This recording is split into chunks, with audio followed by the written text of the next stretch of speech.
স্ত্রীর স্বীকৃতিতে 7 দিন ধরে অনশন করছেন একটি মেয়ে, এমনকি হুমকিও দিচ্ছেন আত্মহত্যার। দর্শক, বিস্তারিত জানাবো আজকের ভিডিওতে।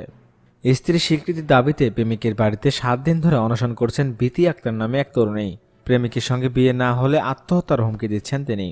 বরিশালের আগৈলঝাড়ার এই ঘটনায় থানায় মামলা দায়েরের প্রস্তুতি চলছে বলে জানা গেছে। তবে বিষয়টি আগেই আঁচ করতে পেরে আত্মগোপন করছেন মেহেদী নামের প্রেমিক। স্থানীয় সূত্র থেকে জানা গেছে, উপজেলার বাগধা ইউনিয়নের আজকা গ্রামের বাসিন্দা বিথি আক্তারের সঙ্গে দীর্ঘদিন ধরে প্রেম চলে আসছিল একই এলাকার শাহিদুল মিয়ার ছেলে মেহেদী হাসানের। 1 বছর আগে গৌরীনদী উপজেলার কাজবা এলাকার একটি মসজিদে গিয়ে প্রেমিকা বিথি আক্তারকে নাকফুল ও আংটি পরিয়ে স্ত্রী করে নেন প্রেমিক মেহেদী হাসান। গোপনে বিয়ে করলেও বিথিকে সামাজিকভাবে স্বীকৃতি দেওয়া নিয়ে টালবানা শুরু করেন মেহেদী। এরপর বিথি স্ত্রীর দাবিতে গত 15 মার্চ সকাল থেকে মেহেদী হাসানের বাড়িতে অনশন শুরু করছেন। মঙ্গলবার ভুক্তভোগী বিথি আক্তার ওই বাড়িতে অনশনে আছেন। তবে প্রেমিক মেহেদী হাসান তার প্রয়োজনীয় পোশাকাদি নিয়ে আত্মগোপনে রয়েছেন।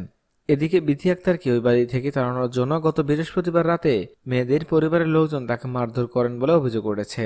আর এই বিষয়ে উভয় পক্ষের গণ্যমান্য ব্যক্তিরা একাধিকবার সালিশে বসলেও কোনো সমাধান হয়নি।